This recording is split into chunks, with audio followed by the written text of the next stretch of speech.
He's worked on some amazing projects with different countries around the world, but he has especially been working on cultural people-to-people diplomacy between the United States and Iran. And those of you who weren't here right at the beginning of of the opening of the conference, I mentioned that we are very fortunate to have a delegation here from the Iranian Ministry of Culture, and we will have Deputy Minister Morad Khani, you will see in your program, who will be speaking after Gregg Sullivan. And I can't emphasize enough the importance of building these kinds of bridges, these kinds of friendships, and people getting to know each other through people-to-people cultural diplomacy. And Gregg Sullivan has worked on a couple of amazing projects. And enjoy your lunch while he's speaking, because this is a working lunch. But without further ado, Gregg, please come on up. ببین جالبه اینا همه چیز حساب داره دیگه مثلا اینجا نوشته هیز اکسلنسی مال منم Thank you. No, I'm delighted to be here, and thank you for that introduction, Simon. My first time in Pittsburgh, and it's just been a great visit. So I'm going to talk a little bit about public diplomacy. Cultural diplomacy is a subset of public diplomacy, but we generally refer to all of it as public diplomacy, or because we work for the government, we always have to use acronyms, PD. So anyway, Secretary Kerry is pretty famous inside the building for a two-word mantra that you'll commonly hear when briefed on developments in the region. And it's very simple. Diplomacy works. Just a reminder that what we're doing makes sense, and the effort is worth the outcome. And we in public diplomacy, cultural diplomacy, public affairs, we all love a good soundbite, and I'd argue that diplomacy works has become our new battle cry within the public diplomacy function. So what is public diplomacy? You'll get a lot of debate about that. But at the heart of it, all definitions say that it's the ability to communicate and influence foreign audiences rather than merely talking to their government leaders. It's essentially the democratization of dialogue. And the instruments of public diplomacy are fairly straightforward. It's the promotion of face-to-face contact through the conduct of personal, professional, and educational exchanges. Some of these are big-ticket items, like sporting events, concerts, artistic performances. But many of them, most of them, I'd argue, are of smaller nature. They're educational exchanges, professional exchanges, personal exchanges, where visitors come here or our participants go there. And while PD is often regarded as a long-term investment, its value is pretty undeniable. Public diplomacy accentuates shared values and common challenges. It promotes the identification of mutual objectives, and in so doing promotes a foundation for common cause, agreement, and even compromise. Public diplomacy is entirely about highlighting our common humanity and the hopes and fears we all share. And it inherently promotes nonlinear and out-of-the-box thinking. At the heart of public diplomacy programs is the idea that you can get to yes by coming sideways at the issues that often divide two parties. As Edward R. Murrow famously says, and as we always repeat at the State Department, it's about the final 3 feet of diplomacy. Now, I won't lie to you. We're in a time of transition at the Department of State. Our public diplomacy efforts previously were rooted in the nature of the Cold War. They were all about bipolar thinking, quite frankly. And we've been forced to adapt as the world has become more multilateral. And in this new arena, youth and technology have essentially caused an explosion of information and ideas and viewpoints, and it's given voice to a lot of people who were previously voiceless. Now, we were talking earlier about the nature of the world's population. Nearly half of the world's population is under the age of 30. And Mr. Tariq Farwana noted on the panel earlier, that percentage for the Near East region is 60%. And it's critical that we try to forge a new and deeper connection with these young people. They need to see America as an ally in their goals and aspirations. And it's important that they understand our society, our culture, and our foreign policy, even if they don't agree with it. Now, these young people, they don't have the long-standing connections to or perceptions about America that their parents might have. That's both a liability, but it's an opportunity. You know, my old office at the Bureau of South and Central Asian Affairs, where we handled India, Nepal, Pakistan, Afghanistan, I had a favorite photo that we had in there. It was a picture of the Apollo 11 astronauts, Neil Armstrong, Buzz Aldrin, Michael Collins, visiting India back in 1969. It has them in this Pontiac convertible, and they're just throngs of crowds, just this giant crowd greeting them. And it was just a reminder, you know, it's 45 years ago, a visit like that had the power to captivate audiences. And it was a little bit easier to underscore the American spirit of innovation and discovery in a way that, you know, that was literally stratospheric. You know, in this age of YouTube videos and minute-by-minute Instagram updates, it's harder to inspire foreign audiences in the same way. You know, anybody who's tried to get an 11-year-old to put down his iPad knows what I'm talking about. It takes a dedicated effort that underscores common values and a willingness to collaborate towards a common goal to sort of break through all the noise that's out there. Now, social media and mobile technology certainly can be a distraction, but it's also potentially transformational tools. And we at the State Department, we're trying to move towards a digital-first strategy. It doesn't mean digital only. There's really no surrogate for face-to-face contact. Online engagement, though, can bridge differences. It can serve to initiate contact. And it can help continue an exchange or an initial meeting well beyond that initial exchange. And these new technologies are especially helpful in reaching young audiences who expect to have a conversation with us, not be the recipient of a one-sided American dialogue, which, unfortunately, we've been all too frequently have engaged in. So, in this new era of youth, technology, and multilateralism, we're trying to focus on 4 subject areas that we think resonate with youth around the world. And the first one is entrepreneurism. You know, we're here now in Pittsburgh, and as Bill Flanagan, you know, regaled us with stories last night, a strong case can be made that Pittsburgh is the heart of innovation for the world's great entrepreneurial nation. America's ability to innovate is definitely one of our most valuable brands. It's an export that particularly resonates with young people. Well, I'm delighted to say that in 2009, President Obama announced his intent to host the world's first Young Entrepreneurs Summit in Washington, D.C. And now 5 years later, on November 19th to 21st, we in the Kingdom of Morocco are going to convene the 5th Global Entrepreneurship Summit. It promotes young business leaders, their innovations, and promotes networking. And it builds upon the summits that we've done in D.C., Turkey, the United Arab Emirates, and Malaysia. It's a new and ongoing activity, and we're very proud that we were able to start that. A second area that we're trying to highlight is educational diplomacy. Higher education is definitely one of America's greatest strategic assets. Our educational institutions are laboratories of democracy and invention, and certainly English skills are critical to success in the new global economy. So our educational exchanges are moving into the 21st century and trying to adapt to the new technologies that are out there, like distance learning, virtual exchanges, MOOCs, massive online open courses, and the global industrial emphasis on STEM, science, technology, engineering, and mathematics. And in so doing, promote concepts like more participatory government and economic innovation and entrepreneurship. I'm happy to say that nearly 765,000 foreign students study in U.S. colleges and universities every year. Now, we recognize that others like China, India, the European community, they're all going to start competing for that pool of talent and are already doing so. But this is a critical avenue we need to remain #1 and highly competitive. The economic incentive alone is compelling. Those 765,000 students bring more than $22.7 billion into the economy every year.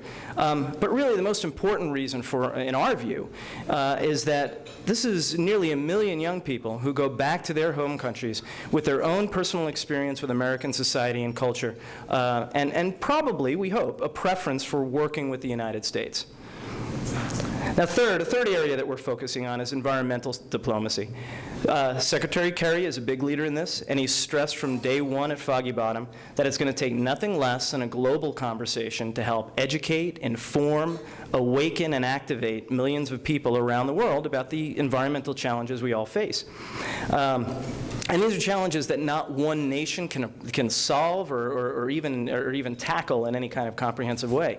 It's whether it's global climate change, the plight of the oceans, food security around the world. The Secretary is determined to help waken a global consciousness, and we're reorienting our public diplomacy programs to really accentuate environmental awareness. And we're getting into more and more in the realm of small grants that get these dialogues started between experts in the United States and experts around the world. And finally, a fourth area that we're focusing on is countering violent extremism.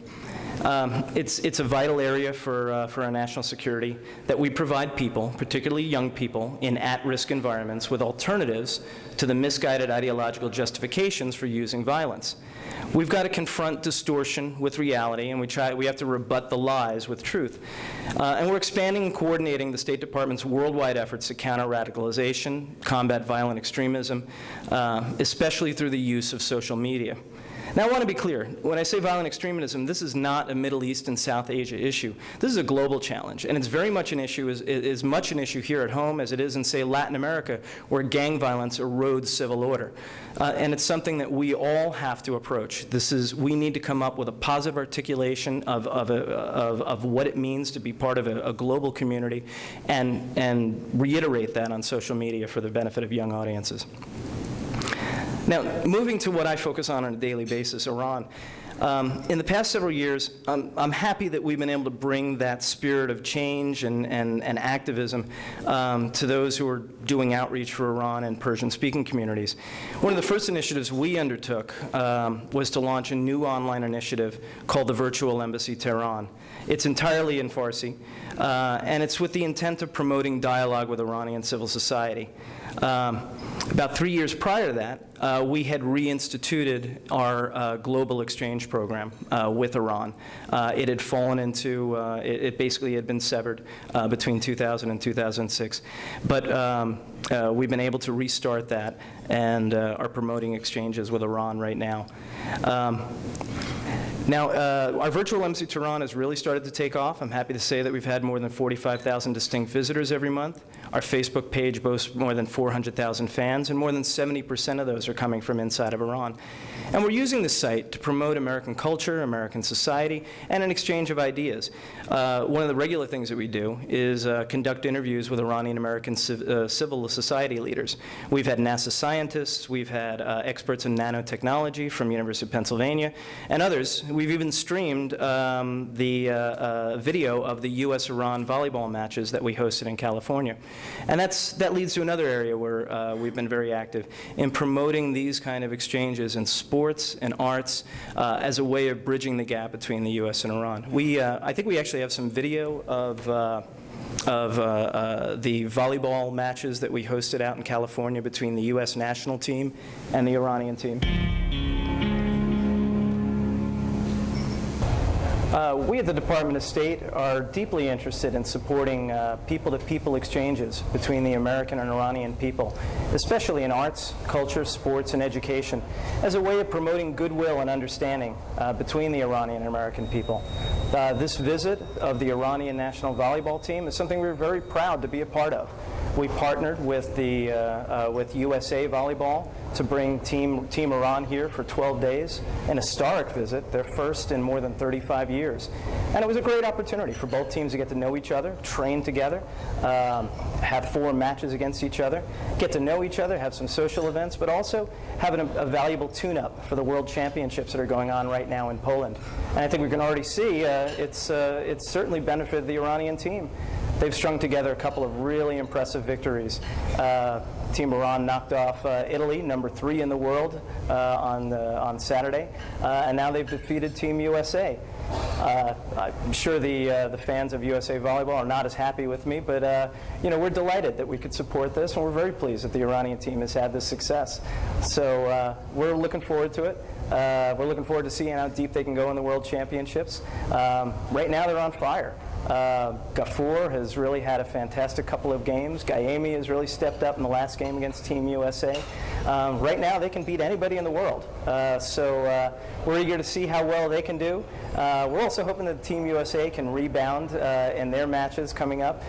So maybe we'll have a rematch deeper into the tournament against Team USA and Team Iran when they're deciding the championship. Both teams used the opportunity really well. They gave all of their players a good long look. They rotated their first team, their second team, their third team, knowing that going into the World Championships, having depth and people that can come off the bench was going to be an important element. So both Team USA and Team Iran gave different looks, during the 12 days of matches and practices that they had. So a lot of people got opportunities to play. They got to see a new level of competition, and I think as a result, you've seen the Iranian team really come together. They've really started to gel. They're really peaking at the right time. Yeah, I think this visit really has helped them, and it certainly helped Team USA as well in getting a couple of valuable tune-ups and preparing for what's going to be a real tough competition in Poland. Oh, like I said, right now I think they could beat anybody. They beat number 3. They beat number 4. The way they're playing right now, they can beat anybody. They've now beaten Brazil, who's number 1 in the world, Italy number 3, and Team USA number 4. They've beaten all three of the top 4 teams in just the last 3 months. They've proven they can beat anybody. They're a dangerous team. They're a young team. They're an athletic team. And Team USA knows what they're up against when they play them. I hope others in the tournament realize just how good this team can be and just how deep they can go. So I know when we play them again another time, we'll be prepared. We've gotten a couple of looks at Team Iran, and it'll be another good competition. So we're looking forward to it. Thanks. And that visit is a real good example of what we're trying to do with these types of exchanges. The Iranian team really has developed very strongly over the past couple of years. They've got an excellent coach who used to be a player and a coach for Yugoslavia, has won gold and bronze as both a player and a coach for Yugoslavia. And he's really pulled together a great training regimen for the team. And the team really went from being ranked in the 20s to being ranked 11th before the tournament, and then beat 5 of the top 6 teams in the world. It's a great example of what we're trying to do, in that the Iranian team, Iran has excellence in a lot of fields, not just sports, arts, culture, scientific areas.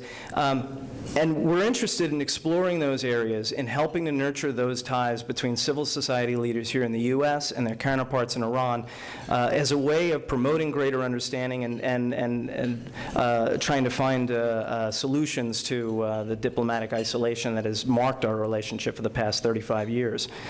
So in addition to these types of exchanges, the use of online platforms, one of the things that we've also done over the course of the last 3 years, Department of State, we've worked very closely with the White House and the Department of Treasury to try to create avenues for broader engagement and exchange.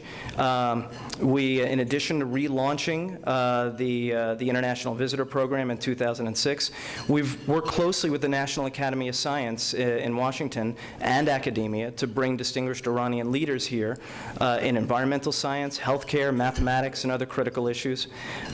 In 2011, we liberalized the visa issuing regulations for Iranian youth seeking to study here in the United States. We also liberalized the process of moving funds from Iran to the United States and back again for those who are looking to pursue educational studies here. The result has been an annual increase every year of about 25% in the number of Iranian students studying here. And at present, nearly 10,000 Iranian students study in U.S. universities every year. Only 14 countries in the world send more students to study here than Iran. And that's a pretty incredible statistic, given that the U.S. and Iran still do not have formal diplomatic relations and the difficulty involved for an Iranian student studying here. In 2012, we also worked very closely with Treasury to liberalize the availability of personal computing devices, essentially allowing Iranian citizens to connect and go mobile in ways that were previously denied under sanctions. And in 2013, we did secure a general license authorizing us and third parties to engage in civil society engagement and exchange in arts, culture, sports, and education. And this is the avenue through which we can do more. We've hosted the Iranian volleyball team here. We've hosted the Iranian wrestlers here. And Iran has reciprocated by hosting the U.S. wrestling team at least twice that I know of in the last 3 years. They'll also be hosting the U.S. wrestling team later in November. And they're planning to host the U.S. volleyball team in June of 2015. So these license and these initiatives have allowed us to create more avenues under the current sanctions regime to promote people-to-people exchanges. We've also tried to nurture university-to-university collaborations, including one in seismology and another water resource management between U.S. and Iranian universities. So after 35 years of diplomatic estrangement, we believe strongly that these civil society engagement efforts can help play an important part in finding common ground between the U.S. and Iran. And in many ways, I feel like we're trying to create a new normal for U.S. and Iranian civilian ties, unlike the normal of mutual suspicion that dominated the past 35 years. And I think I'm pretty optimistic that we can grow and flourish these with time and dedicated support from us at the Department of State, for those in the private sector and academia who really are the true drivers of this process. My final words, I just want to say, shifting back to the global perspective, we're aware of the enormous challenges we face in reaching the world's audiences and how we can shape their views of the U.S., its people, and its policies. But we're not standing still. We're embracing new technologies and new methodologies while trying to stay true to our roots of face-to-face engagement. But we are finding new ways to focus and continue the introductions through social media that we facilitate through people-to-people engagement. And I think we're playing a proper role as a governmental entity in facilitating and eliminating barriers to initiatives that are actually spawned by academia and the private sector. In this way, I think we're trying to stay fresh, relevant, and leading the department into a new dialogue with the international community. So, thank you very much.